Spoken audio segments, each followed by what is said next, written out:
Hi, everybody. Welcome to today's episode of the Self-Sabotage Show with me, Damian Culhane. I'm delighted to welcome our guest today, Faraaz Ali, who is joining us from Oslo in Norway.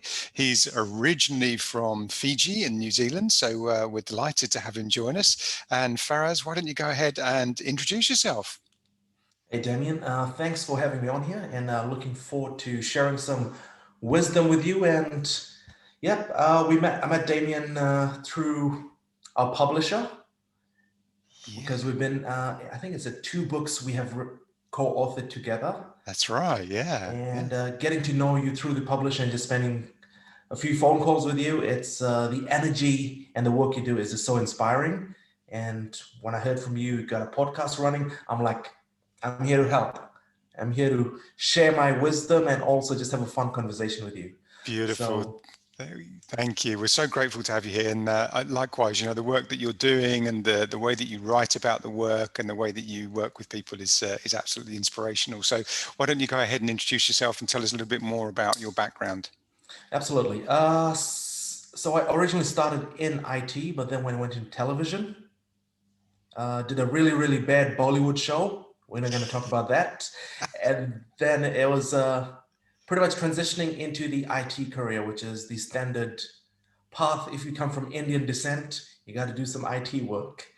But somewhere along the line, I had that awakening moment where I realized what I was doing is not really fulfilling me Mm, inside. It's fulfilling people around me, but it's not fulfilling me. mm, And my natural gift from a young age was connecting to people, talking to people, empowering them. And I'm like, let's build on that and see how far we can take it. And I started studying psychology and just how the human mind works. Read a lot of books, and all of a sudden, I realized that my work should be in helping others through mindset work and other areas I specialize in, which is high performance coaching, specifically for parents and leaders. And I put them in the same group. Any leader who's a parent has a slight edge because managing children is a very challenging task because they talk back. In a leadership position, when you're managing people, they give you their advice, but they do not talk back or argue with you. But with children, it's a tougher challenge, yeah. and just polishing the leadership skills with children makes you enhance your life and setting your goals a lot easier and better. And that was my self-discovery, self-experiments with my child. And I've started teaching this to other parents. And it's Wow. been a fun journey. Yeah, cool. So tell us about your own sort of personal situations. How did you end up in Norway? And tell us about your family. So I moved to New Zealand when I was 13 years old from Fiji. And that's one of those decisions where your parents move, and as a teenager, you have no choice. He's like, all right, I'll ride along. But when it came to moving to Norway from New Zealand 12 years later, I met my wife who was studying in Norway. Sorry, who was came from Norway and studying in New Zealand. And after 3.5 years, she decided to move. And then I had to make the decision. Do I leave the nest, the comfort of family, my whole infrastructure in New Zealand, to move to Norway where I have absolutely no infrastructure, no network? I just know her, some of her friends, and some of her family. And it'll pretty much just jumping into uncertainty in the name of love. And it sounds like a good movie title, but it had its challenges when I came here. Yeah, absolutely. Jumping into the uncertainty in the name of love. I love it. Yeah. So how did you get to be doing what you're doing with the conscious parenting coaching and the leadership coaching? How did that journey come about? So it was an interesting turn. Originally, when I started, I started writing a book. This was 2000, mid 2016 while I was traveling, because I traveled quite a lot with my daughter and wife in the first years. I think it was approximately 9 out of the 12 months in the first year of my daughter's life were traveling abroad. Wow.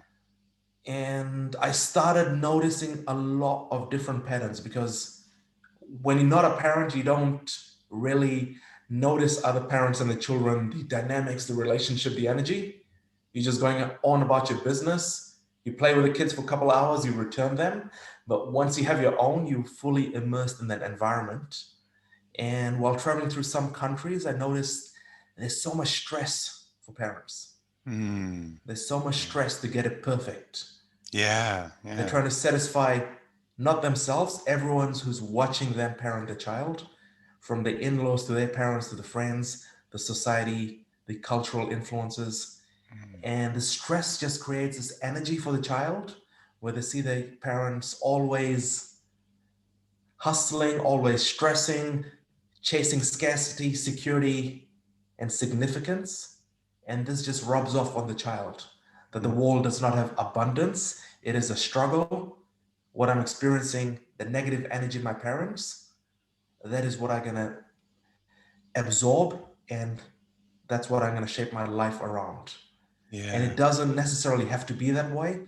And I realized it's not about me helping the children because I can do that easily. For the last 2, 3 decades, I've been going to, while traveling, I've been buying gifts and connecting with small children, just giving them the smallest bit of toys or candy or just giving them attention. That gets them happy. But I'm thinking a lot long term. If I can help the parents remove the stressful negative environment from the house so the child can grow in a nice positive environment where they can see their parents' identity in its fullest potential, as opposed to the one that is put under pressure, under the tap, that is stressed. So they never really get to connect with their parents at the deeper level to see the hero who the parents are. Because all parents wear capes, we know that. But the children do not know that till they hit 20, 30, till they become a parent. They realize what their parents did for them, the sacrifices. And it's just about creating that image for children so they can see it earlier on in life. Yeah.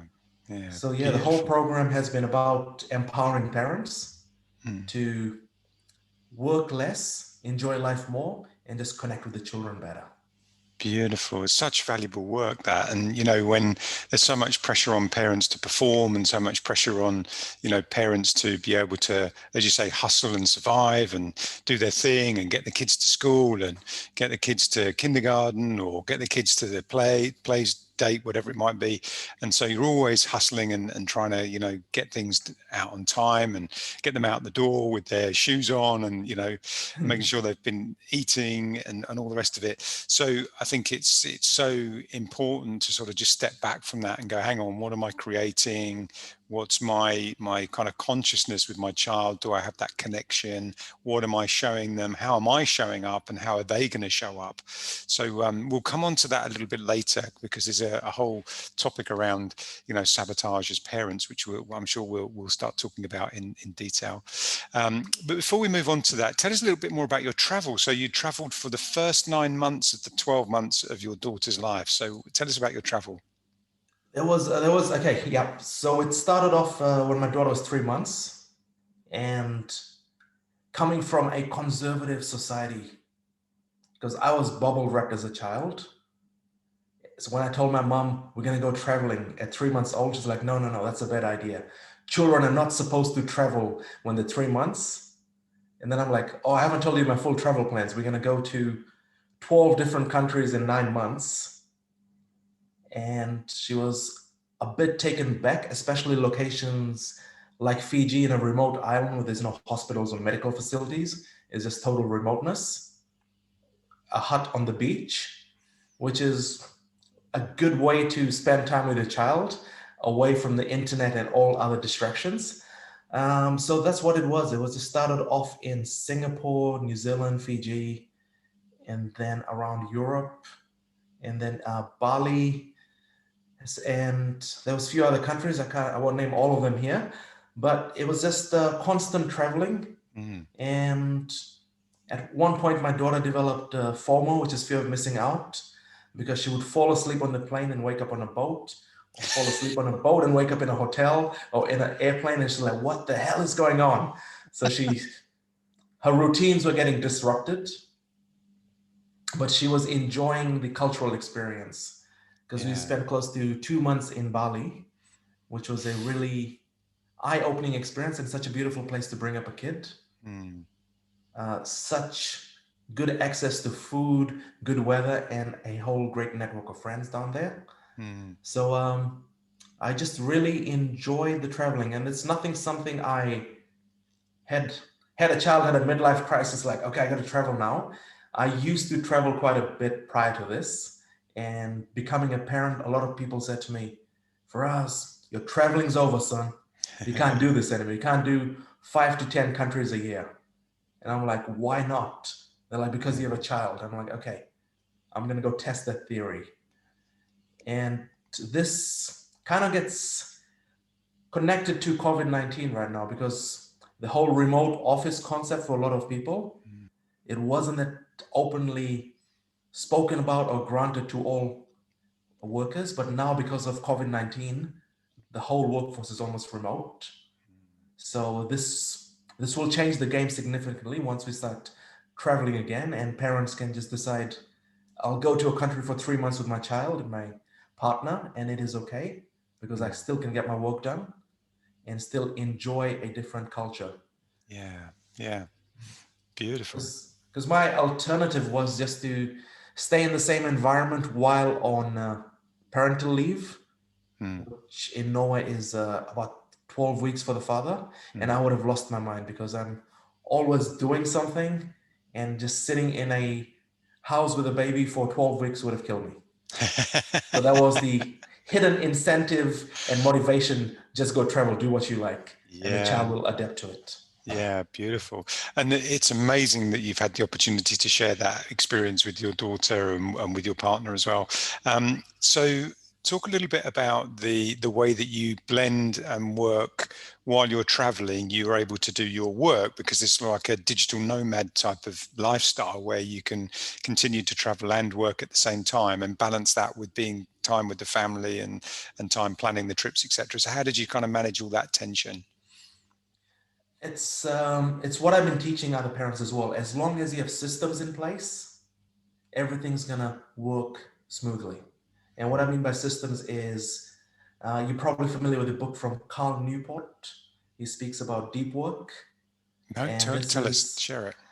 so basically this is we are often working, and we live in a society where it's an attention economy. We're constantly getting distracted by your mobile notifications. If you're on your laptop, there's notifications popping. There's too many distractions. And when we are doing work in an environment that is constantly having distractions, this is called fragmented focus. So you never pop into your flow to do your best work. You just switching between tasks to get things done. So what he proposes is deep work slots. So you set 90 minutes to 2 hours a day in your schedule, where you have no phones, all the notifications are off, and you just focus on that work. Hmm. So that's what I've implemented. The first thing is just creating slots for me, and being a parent to a young child, this usually happens between 4 o'clock and 8 in the morning. Mhm. You just wake up early, you get your best work done, and by 7, 8 in the morning, you've done all your most important tasks. It's done and dusted, and the rest are just some virtual meetings where you can have your child in your hand, or it's just email work, light work, where you don't have deep concentration. So Mm. that was the main strategy I used, getting the most important stuff done early in the morning. Yeah, excellent. And and that's pretty much all you need. You need 3, 4 good hours a day, as you probably noticed as well. You're a family man living in Sardinia, Italy. It's having those 3, 4 hours really count and getting the most out of it. And the rest of the day just sits on top of each other, and it's quite flexible. Yeah, and there's that great saying about, tell a man who's living his purpose, or to ask a man who's living his purpose whether he's working or playing, and sometimes he doesn't know. And that's the beauty, isn't it? When you can go down to the beach during the day, or you can, be doing a podcast and then, having lunch with your neighbors or something. It's like you're just blending it all together, living in a nice flow and a nice rhythm. But I love that concept of the deep work for several hours at a time, and really emerging and immersing yourself into that. That's a deep focus, and that fragmented focus, I'm sure many people will kind of resonate with that, where you get distractions and various things that come up that cause you to be distracted. So yeah, that's Yeah. that, It's interesting you say that, because fragmented work That was how I used to work before I read this book. And it's only it's only a few years ago I found the book and I improved my working style, because prior to that it was Self-Sabotage Central. It was, oh, I got a notification, I'm just going to dedicate 5 minutes to this. Yeah. And next thing you know, it's 20 minutes later. Yeah. Yeah. Exactly. Exactly. Yeah. And then your whole schedule just collapses. Oh, yeah. I'm sure many people are familiar with that, and that kind of thing around procrastination and avoiding what's really important and getting distracted by the things that, the notifications or the things that we can get distracted by. So you mentioned self-sabotage, and we're on the self-sabotage show. So let's move on to that topic. So what area have you noticed that has played a part in your life where you noticed that there's been some self-sabotage? Share that experience. I would definitely highlight health and wealth. And I'll start off with health and wealth in one story, because we got to make it high impact, right? So Damian, let me give an example. It's when I'm at home, I have this nice routines. You wake up in the morning, you have your meditation, your visualization, journal work, deep work, then you get some exercise. Everything's done in routine. I do even intermittent fasting till 12 o'clock, have my lunch, have my dinner. So I'm living the life that I planned on and I desired, and I'm in that zone. Fast forward to a holiday, I'm in Vegas, and those breakfast buffets all of a sudden look really good. And you go there, you like, my wife's like, take it easy. I've seen it at buffets. Take it easy, damn it, take it easy. I'm like, I got it. And you go there and you go to the healthy section. There's a healthy section. There's some superfruits, you're eating avocados, and you're like, all right, red velvet pancakes. I'm gonna try the sample size. And 19 minutes later, you're just sitting there stuffed like, what went wrong? And then the nighttime in Vegas, and this is a well-planned psychological setup from the casino owners to get to the restaurant, which has these beautiful meals. It's not necessarily a buffet. You have to go walk through the casino. And anyone who's walked through the casino, temptation is knocking on your door every time. And it's not a short walk of 100 meters. They make it like just under 1 kilometer. You're walking through, smelling the smoke, and you're watching the guy going, yeah. The other guy with a sad face, and like, maybe tonight's my night. Maybe I should try this after dinner. Or maybe I should just stop now and do this, and which I have done. So all of a sudden you're down $50 in 30 seconds because you made a bad decision on the way to eat. Yeah. Wow. I mean, you've described so many emotions and so many experiences there, haven't you? The kind of well, that is Vegas. Yeah, the temptation, the addiction, the kind of the inability to stop yourself, and sabotage is all over the place then, isn't it? And so you talk about the intermittent fasting now. I've done intermittent fasting, and I do still do it on a regular basis. And the way that I tend to do it is I'll probably eat up until say 7 or 8 o'clock in the evening. Then I won't eat anything until midday the next day, and I'll just have water and maybe tea, herbal tea or something. So I give my system that break and that rest. So tell us a little bit about how you do that, and what you've noticed if you sabotage. What's the difference when you do sabotage that? Yeah, definitely. So my routine is pretty similar to yours. It's have dinner between 4 and 6, and then it's a long 18-hour period approximately till lunchtime. But I do have a bulletproof coffee and herbal tea in the morning on that bulletproof wagon, and it helps me with the focus, especially in the morning when I'm getting my deep work done. But the sabotage comes from just those temptations, because you have this routine, and I have higher energy and I've lost a lot of weight. I feel better. You have less cloudy mind. You're more clear and focused. But every once in a while, and it happens a lot on vacations for me, it's you give into temptation. Yeah. You look at the tiramisu at nighttime, or gelato ice cream. It's 30 degrees. You should just have a cold glass of water that will satisfy you. You're like, you know what? I'm just gonna spike my sugar levels up because I'm on holiday, and I'll run home and have a hot shower, whatever. And because I used to travel a lot, this is post-COVID, pre-COVID, I had to fight these temptations. And it was a tough battle because you win some battles, you lose some. When I'm at home, I could have like 6 weeks, 8 weeks of disciplined approach. And then when you're in a 3-week, 4-week vacation, you self-sabotaging every 6 to 10 days. And that just starts questioning your self-discipline. Like, are you really committed to this? And once you start questioning your own self-discipline, you start creating self-doubt. And that's when things start going south.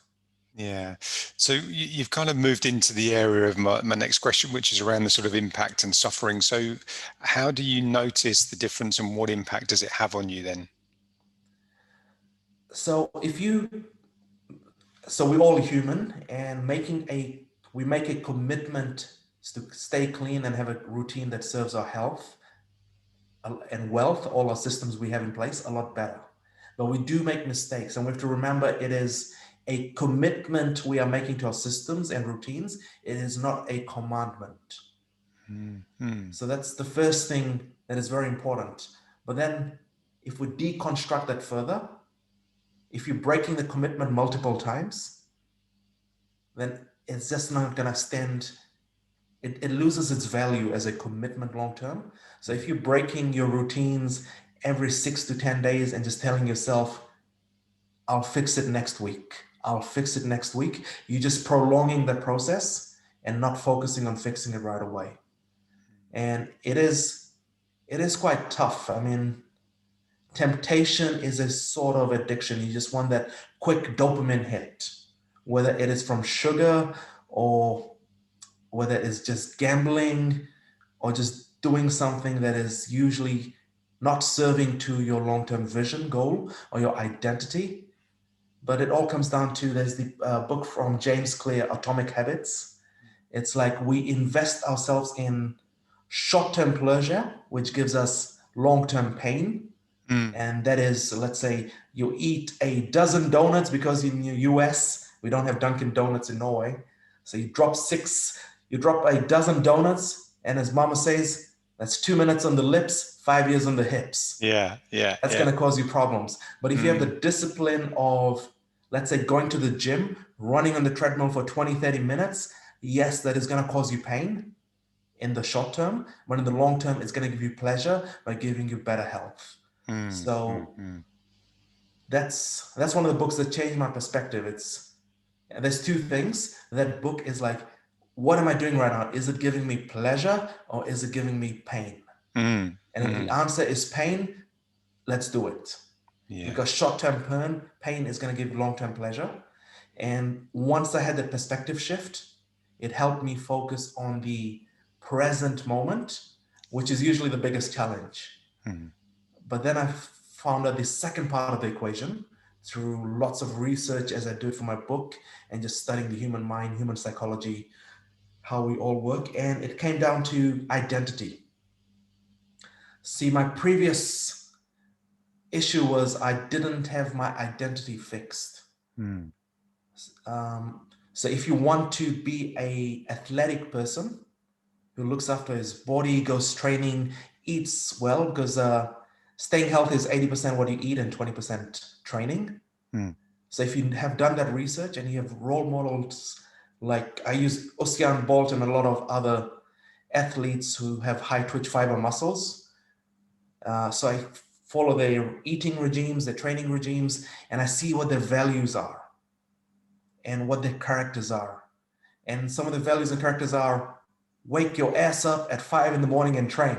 And it's not like choosing someone to model just for the sake because he's popular. It's about, do I agree with their values? Do I agree with their routines? Am I willing to mimic what they do and go through the same pain? If it is yes, then I should take their routines and implement it. And then I build my identity, which is my future identity as an athlete, or even if you putting an identity of a successful business person, you mirror what they do and you bring that identity to your present. So when I'm about to do something, there's two questions.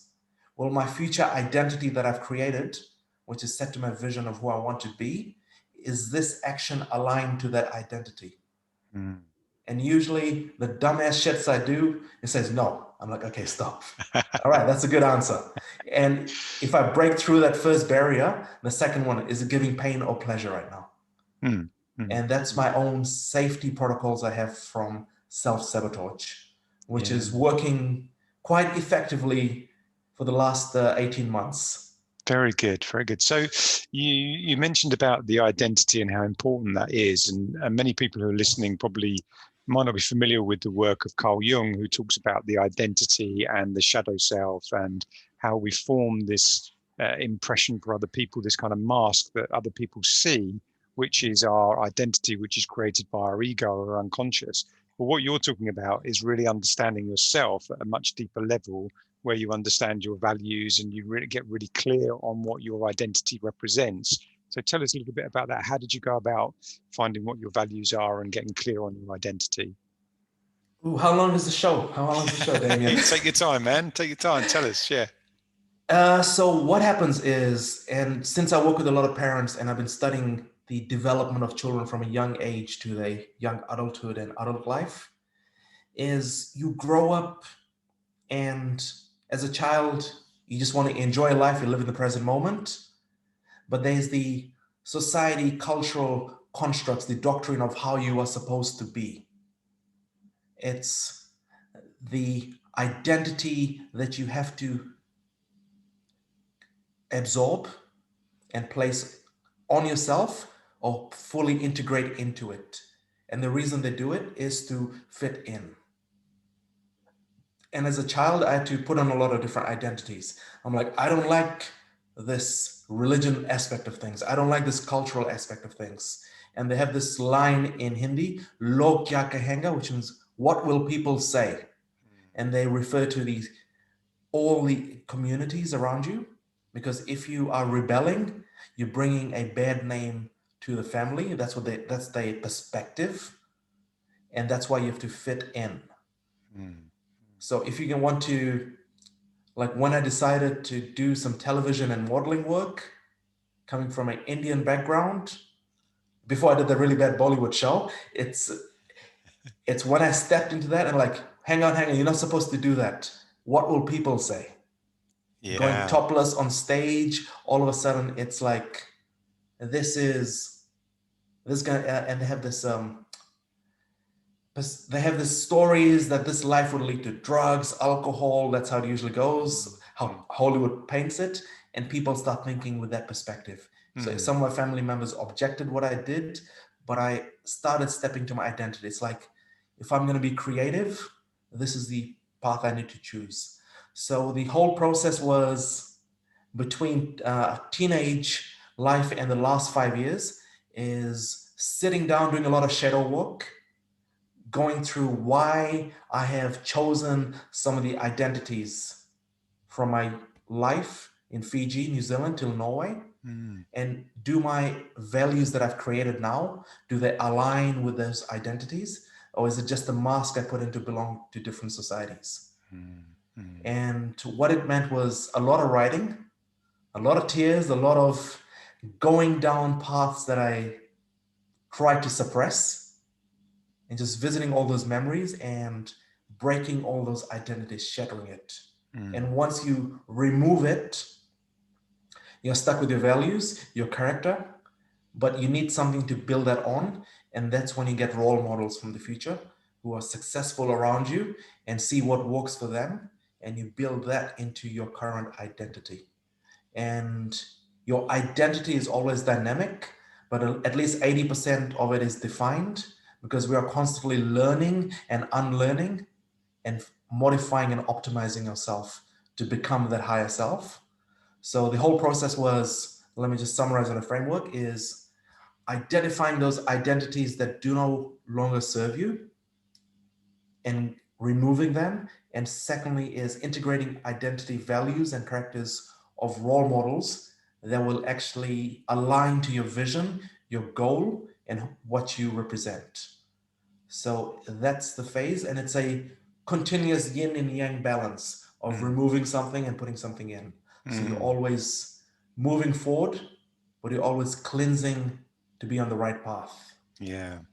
Beautiful. Thank you for that description. And you were talking about the identities and kind of letting go of them and associating with the values that you wanted to take more ownership of, or that you reflected the vision of who you wanted to create. So how do you then go about living those values if you've chosen a value of something that maybe doesn't come naturally to you? I can't think of one, but where you're kind of emulating a value or wanting to shift into a value that perhaps is not natural for you. How do you go about kind of taking that on? I can give you an easy example. That was the Robin Sharma's 5 a.m. Club. Hmm. Very, very, very good book. And I've been doing his work from the Titan Academy and so on for the last 2 years. And I'm like, Robin Sharma, 50 plus, if he can wake up at 5 a.m., so can I. Yeah. And so I studied his work, what his routines are in the morning. And I also fell across Lewis Howes's work and he had a few books and other people he's interviewed. Everyone's waking up early in the morning. And then all of a sudden you're like, it's just not a cool trend. There's something successful about this. So I did more and more research. And it's the point of doing your research passionately and living it to turning into an obsession. So the big thing for me is passionately doing something to making it an obsession. And in this context, the 5 a.m., I wake up much earlier than that. I have a 3.5-year-old, so I have to buy myself more time, but I wake up early, and it's not me pushing myself out of bed. It is me getting pulled out of bed from this obsession. Because I know if I wake up early in the morning, I do my meditation, do my journaling, do my deep work, I'm going to feel so much better when 6 o'clock, 7 o'clock comes around. And if I miss it, and I have missed it, I travel quite a lot. There's a jet lag, which everyone's listening is familiar with. Once you experience jet lag, it is a bit tough. You mess up your routines and you actually feel it. You feel your energy levels are lower. Your mind is not clear. You're misaligned. And that's when it comes back to having systems to reinstall those habits. And if your listeners are wanting a book to follow, it's probably Atomic Habits from James Clear. And it's about putting intrinsic rewards associated with your habits and stacking all the habits together. So what I mean by this is, one of the examples he uses is, if you leave a book on your pillow in the morning, when you make your bed, when you come to bed in the evening, you know the book's on the pillow and you've told yourself you're going to read it.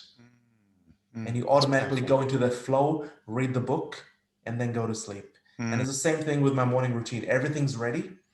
So I know I don't have to spend that extra 5-10% energy doing something else to get to that zone. Everything's well laid out and it just naturally flows. And I think it comes back to what we're speaking about originally, is while traveling, this can be very disruptive. So I have to create plans which are based on identity and obsession with getting things done, because the physical environment can influence and stimulate you getting things done, but ultimately you will be placed in an environment where all those physical things will be removed. So it's all about having your mind clear on what needs to be done. And that is much easier said than done. It's a work in progress, but it's all about placing systems. That's what I would say. So you've described it brilliantly, and a lot of people will probably aspire and be inspired by your structure that you've created. And how do you then lean that into a value? How do you then create that identity around? You read about this, you kind of do some research, you test it out, and you look what works for you. How does that then become a value for you? How do you then kind of incorporate that? Yeah, definitely. So like one of my values is integrity. So when I take actions in my vision, or even in the morning when I'm doing a routine, I'm like, am I in integrity? Am I doing it properly, or am I just doing for the sake of doing it? And that's when your value starts coming in, because your vision, your mission, I see that as secondary. First is your values, because you're always going to fall back on your values. Your vision and mission 5 years, 10 years from now, it might slightly modify as the world modifies, technology is exponentially increasing. Your vision and mission is going to modify to that, but your values is going to remain the same. If we go back 100 years, integrity was still a strong value for a lot of role models that I've read about. So it all comes down back to finding your core values. And before you take any action, I suppose we could put this at the third step, which is the pain or pleasure. Is it aligned with your future identity? And the third part would be, is it aligned with the values that you stand for? And I do not have my diary here, but I've written my values and my morning affirmations on it. So I read it every morning and every night. And in between the time I read it in the morning and evening, I reflect on my actions for the day. Yeah. I'm like, was it aligned with the values? Exactly. And sometimes, no, I self-sabotage today. It was not aligned with this one or two actions. And then I write about it. How can I improve it? Yeah. Because Beautiful. perfection is the modern death of a human being. And I spoke to this to Jakob, one of the guys from Goldcast the other month. It's like we continue to chase perfectionism, and that's going to eat us from within. Oh yeah, absolutely. Yeah. And it's about knowing that, yes, even if we have all these great systems, we might make small mistakes, but as long as we have a reflection process to measure the success of a day and how to improve it, then we can continue moving forth. Because self-sabotage ultimately will be with us till the day we die. But it's about how you recognize it, how you fix it, and minimize it through your life's journey. Absolutely. And that's exactly the work I'm doing with people on the, when I work one-to-one with people, it's about having that awareness and understanding of themselves and how their saboteurs show up and how their behavior and their thoughts and emotions can be sabotaging their results. So earlier on, you mentioned a little bit about bulletproof coffee, and you're saying that you have that in the morning. So I'll ask you about that separately. In fact, tell us about that first, and then we'll move on to the second question. So what's your recipe for bulletproof coffee? So just so that the listener knows what you're talking about. All right, so this is straight from Dave Asprey, which is using bulletproof oil, which is the high octane oil, and black coffee, organic, and also organic butter from grass-fed cows. Yeah. So it's just about putting the coffee, butter, and the oil together, mixing it with a blender, and just taking it down. That's it.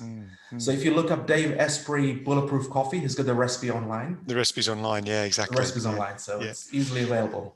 Cool. So that helps you during the morning, and that helps you with, your hunger and kind of, being able to fast for longer, etc. So that's a great technique and a great advice. So thank you. What about your evening structure? Because you said that you kind of reflect on, what you've done during the day, and you kind of, is it aligned with your values? Is it aligned with your vision and mission? And then you might write about it. So typically tell us a little bit about your kind of evening structure and what time you go to sleep and that type of thing. So my objective is to get to bed by 9 o'clock in the evening. Sometimes it's pushed to 9:30, but I have the flexibility between 8:45 and 9:30. And like I said, if I make it to bed at 9:35, it's 5 minutes over, but I don't beat myself up about it. Losing sleep. I'm like, I'm in bed. It's not 10. 10 is like the red zone. But the thing is, I set myself some time in the evening when my daughter's going to sleep and my wife knows that I need some time to myself in solitude just to reflect. So I just take my office space, and if I'm traveling, I go down to the hotel reception, and I just sneak into one of the rooms or the office areas they have and just reflect, write my notes. And then once I've got everything on paper, I feel fully satisfied and happy with the day, done my gratitude work. Then I go back to the bedroom and then I go to sleep. So it's just creating that space of 15 to 30 minutes for myself. That kind of review time. Yeah, that's really important. And you mentioned there about your gratitude. So for people who are listening that might not be familiar with that work, perhaps you could share with us and describe how you do your gratitude work. Absolutely. So gratitude work, and there's so much science behind it that you have the release of dopamine and serotonin, and it just fills you up with joy. But I think there's a line from Tony Robbins. and I'm going to mess it up like you usually do on a podcast. But it's like, instead of having expectations, have appreciations for the things you have. And whenever we have expectations, we're setting ourselves up for disappointment. Because once again, perfectionism shows up like, yo, what's up? This is not perfect enough. And usually our expectations are set to perfectionism and we never quite receive it. But instead of focusing on that, if you just appreciate what you have, I got to see sunset tonight. I'm in gratitude for that. I'm in gratitude every morning I wake up and I see the sunrise. I live in Oslo. Okay, I don't see it like the beautiful islands in Fiji or Bali, but daylight pops up and I'm like, okay, I'm still alive to see this. And if you can't appreciate those two small moments that you get to see a sunset and sunrise every day, then you are distracted from what life really is and the gift of life. And then in between that, you have your family, you have your health, you have a house over your head. Because some people complain about their work and job, but just remember there's a lot of people who are without money. Some people complain about the clutter in the house, how it's a mess. Some people are homeless. Some people complain about the food hasn't got enough spice or flavors. A lot of people do not have food. And once we realize what we have and we start appreciating it, it just makes us happier. Because it ticks off all your small boxes. We have so much to be grateful for. And we move away from all that expectations, which is, if you go to Instagram or any other social media and you start comparing yourself to others, then you start building expectations, comparisons, and you can easily start to go into depression because the life they have projected or portrayed, which may not be even real, you're perceiving as real and comparing yourself to it, thus setting yourself up for disappointment. But if you appreciate, like, I've got a phone to check this out, that's instant gratitude, because a lot of people do not have a smartphone. So it's just seeing those small things and appreciating it, it just fills your mind up with joy, peacefulness, and blissfulness, with the dopamine and serotonin released. Beautiful. Thanks for describing that, because it's something that's so important. And for me, I tend to do my journaling in the morning. The most of my journaling is done then. And I look at 5 gratitudes, 5 things I was grateful for from the previous day. And it's actually very easy to write those down when you get into a rhythm with it and start to notice things. And so it's really understanding the importance of why showing gratitude and expressing it is so important. And then looking for those things that come naturally in the world that exist, that give us the opportunity to be grateful. So we've moved into an area around sort of helping people to overcome sabotage. So tell us a little bit more about some of the ways that you've noticed that you've been able to overcome it and the things that you've learned about sabotage that you've been able to put into place. I think I've got a very simple answer for this. It's pretty much awareness. Awareness of when you are stepping into self-sabotage, awareness of when you are implementing your safety net, the checks I have in place, which is pain and pleasure, values, identity, and then awareness if I have gone through my safety net to jump into the self-sabotage. And then when you're reflecting on it, you have to see how you can optimize your process. And basically awareness is the biggest thing. Because if you are doing it at a subconscious level of doing self-sabotage and not realizing it, then you're setting yourself up for a lifestyle based on self-sabotage. But if you're aware of it, then you can take action. And awareness leads to action. Definitely. Yeah, totally. Awareness definitely leads to action. And it's about not living in that self-sabotage, but living in aligned with your values and focusing on the end results, the thoughts and emotions that you want to create, rather than being unconscious to the fact that they're being created in your identity, which you are unconscious to, and therefore creates that map of chaos and a pattern of sabotage. So in your work with parents and your kind of conscious parenting and coaching with parenting, etc., etc. What do you notice about how they sabotage themselves in their relationship with their children? And then what's the work that you then help them to have awareness to? I think the most simple thing is the identity that comes with parenting. It's going to be tough. It's going to be rough. I'm going to put on some weight. I'm going to start dressing in active wear all the time for the moms because you're running after children. The dad's going to fall in track pants, and you're going to start having less sex. You're going to buy a minivan. The sports car is going to go. It's just that identity, and the children will be really tough. There's this, I'm not going to say it loud. There's this thing about the tantrum twos, terrible twos. That's what they call it. I never experienced it. Still waiting for it. She's turning 4 soon, so it's not going to happen. And then I realized if you think that is what's going to happen, then you're going to have actions and thoughts justifying that and actually helping it come manifest to life. It is the same with the law of attraction.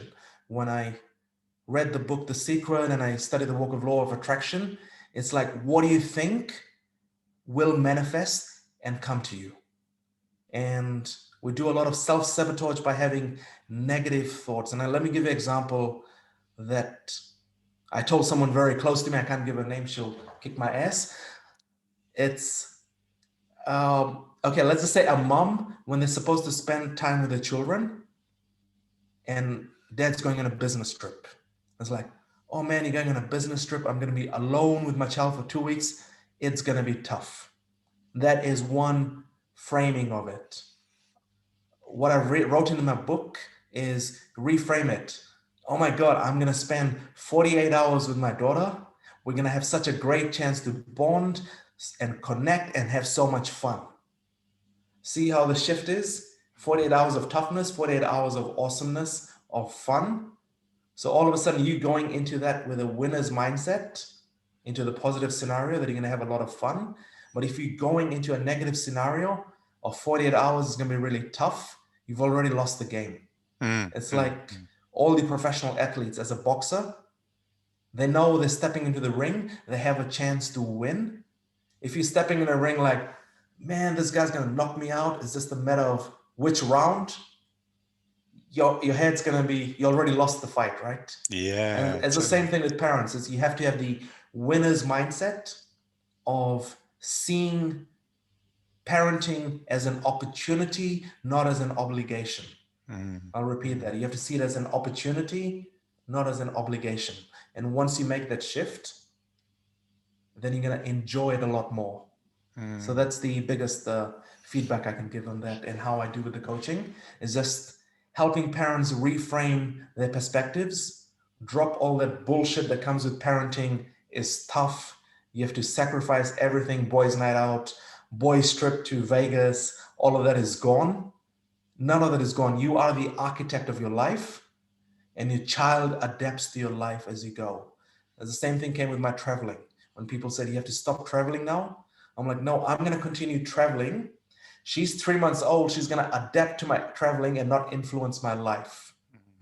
And yes, things will change, but we'll grow together and make the change happen, because that's what family do. They grow together, they learn together, and you are successful together. But if you start inheriting these doctrines of how things are supposed to be, which are outdated 50 to 100, maybe 2 centuries old, then you're setting yourself for being unsuccessful. So that's the main work that comes into high performance coaching. It's getting rid of all the limiting beliefs that set you up for failure and self-sabotage, and not living your ideal life, and actually adopting your future identity, seeing successful parents that you can role model yourself on, adapting their values, and then all of a sudden you have a vision, goals, and game plan that is based around your obsession, your passion, and also involves your child and your family with it. And basically, it's redesigning your life's blueprint after you become a parent or just before you become a parent. So you're not inheriting things you heard on the street or through the grapevine. Yeah. Because that's the biggest thing. And A lot of it is based on business models. Because if you hear business models from person X, Y, or Z and trust them and don't do your own research, it might not succeed. But if you do your thorough research on what works and what doesn't, you're creating a better blueprint for your business and for your life. Mm, mm. So, yeah, ultimately, my clients, they're just pursuing personal and business mastery through structures in their life systems. Yeah, beautiful. And it's interesting because when you look at any challenging situation in your life where you experience some form of emotional pain or psychological pain, etc., unfortunately that's inevitable, and we are going to experience the sabotage because we have unconscious ego that's going to flare up and cause us to sabotage our results or to sabotage a relationship. We might get into conflict, etc. And situations happen whereby we're going to be challenged and we're going to face difficult experiences. But at the same time, if we take that as a gift and opportunity, we can then really lean into what you can learn, how you can grow. When my son was diagnosed with a life-limited condition, and it was a complete shock because we weren't expecting it. And what happened was, for me personally, I went into a kind of deep depression, like what I call a long-term sadness. It wasn't actually a depression. I was never diagnosed with depression, but it was certainly a long-term sadness that took me an immense amount of sort of real discovery and kind of pushing myself to get out of. But once I started to come out of that, I realized that there was some learning inside of it. And then later it was that kind of, why is it him that has to suffer? Why is it me that's suffering as a person because my son and my child has this life limiting condition? But when you then kind of realize and have that awakening to, actually, this is a gift and opportunity. What can we learn from this experience? What does he have to experience as a person having that condition? What do I have to experience as a father, as a parent with a child with a life limited condition? That's my role here. That's my purpose, is to be on that journey with him. And a lot of parents deny it and fight against it and resist it, and they end up incredibly angry or incredibly sad or fearing the future. And yet you can really lean into that whole area of embracing life and really enjoying it, and having beautiful experiences together, and choosing those moments where you can share and be the best version of yourself and bring out the best in that person, so that you kind of don't, you rip up the rule book and give up all the expectations and just lean into what are we trying to create here, and what's our kind of, what's our purpose and what's our end result and what's our vision together, and how we want to create that. And that's, I think, way more powerful than ending up in those negative emotions, etc. Yeah, So that is so true, Simon and Damien. And it's one thing I love to share with you based on your story for your son is early, I think 2 years ago, the doctors and the schooling staff, they're telling, it's the worst thing for parent when teachers come and tell you that something is not quite okay with your child. And that's what you just mentioned. You just start falling into this negative effect, this depression, this darkness, like, oh shit, what's going to happen now? What's going to happen now? And then I had to see a lot of specialists, and I had a choice then. And I just realized I can choose to believe in all the diagnosis they're giving me and treat my child as that level of a victim, as a patient, or I can simply ignore all of that in terms of creating that feeling of making a victim, and just continue and do my own research. And there's this things from Joe Dispenza, which is the placebo and the nocebo. And if you just take the nocebo pill and you start feeling that helplessness, the resentment, the anger, frustration, it just builds into you. And that is the energy that surrounds you, then gets inherited to your children, everyone in your space, your environment. And what you got to do is choose placebo. Like, okay, that's the diagnosis, but they don't have 100% accuracy. I will continue to do my work. We'll continue to get help, and we're going to beat this. And we're going to enjoy this and celebrate this in the next 6 months. And that just creates that nice, positive environment. And your children, they see that hope in you as well, that happiness, that bliss. And she's fine now. It wasn't a big problem like they diagnosed it as, Mm. but I chose not to believe it and treat her like what they diagnosed her for. And Wow. this is so important for parents. Like, do not take the external information and let it infiltrate your emotional Mm. connection to your children. Mm. Because Mm. that bond with your children is so important. It needs love, it needs trust, it needs you to show up happy and smiling, not with the sadness. Because children pick up on your energy when you show up sad, Mm. when you show up angry, and they're like, Daddy's angry at me? Or is he angry at something else? Maybe I shouldn't say anything because they might get angrier, and they don't really expose themselves or become authentic or vulnerable in their connection because they're like, he's already got problems. I shouldn't add to it. But if they see the positivity, they're like, okay, you're positive. I'm going to give you some more news. Let's see how you can handle this. Yeah. And that's that connection you want to build. And it is a lot of work, and it requires, once again, a lot of self-awareness. Mm. And every time you get bad news, it is not the reality set in stone for you. Mm. Do not build anxiety around it, because it is a future that has not happened yet. There's so many infinite possibilities, and we constantly create this image of the future where everything's going to go bad 90%, and we have the 10% hope. Mm. So let's turn it to 99% hope and 1% bad. And that positive manifestation really helps. Because I Yeah. thought it was a lot of bullshit. I'll be honest, when I read about all this manifestation, vision boards, and all this stuff, I was like, yeah, this is some hocus pocus. But once I started doing it and applying the science to it, it's quite simple. It's you're watching something, and where your attention goes, your energy flows. Mm.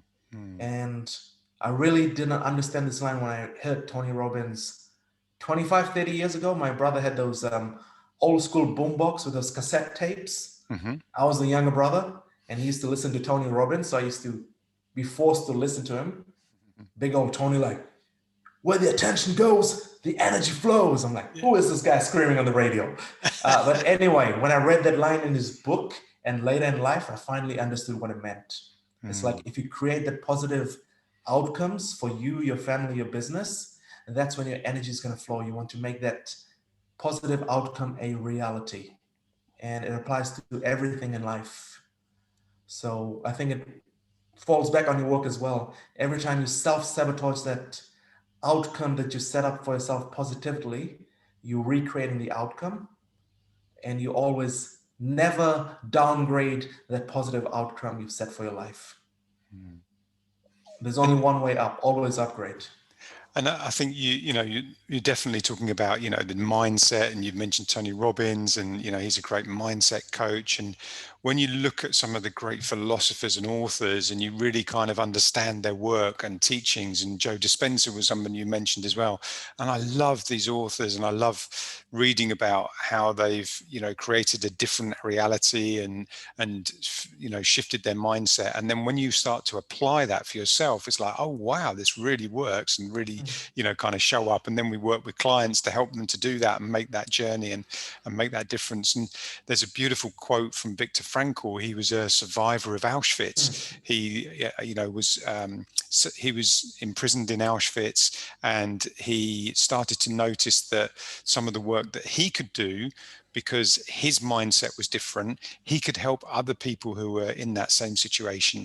And he noticed that some people couldn't help themselves because their mindset wasn't right, and some people could help themselves because they got their mindset in the right place. And he was able to work that out, and then spent many years with his research and with his therapy and his form of therapy after he'd left Auschwitz, to then help people and to apply that into the real world, and the world outside of that. And in his book, Man's Search for Meaning, he says everything can be taken from a man, but one thing, the last of the human freedoms, to choose one's attitude in any given circumstances, to choose one's own way. And I think that sums up mindset beautifully, and really kind of helps us to wrap up our session on self-sabotage today. Anything else you'd like to share with the listeners, and anything else you want to just finish on? I just want to say, Viktor Frankl's book, that's a very heavy read. Yeah, for sure. And you need self-therapy and self-love after each chapter, but it's a book I recommend that Damien's spoken of.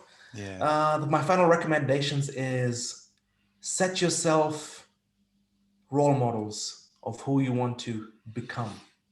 And it doesn't just have to be one person, it can be multiple persons. Just pick and choose what you want to take from their life and actually mimic, mirror your visions and goals towards, and take those values, see if it works for you. And remember, when you choose values, it's not like you choosing it for the rest of your life.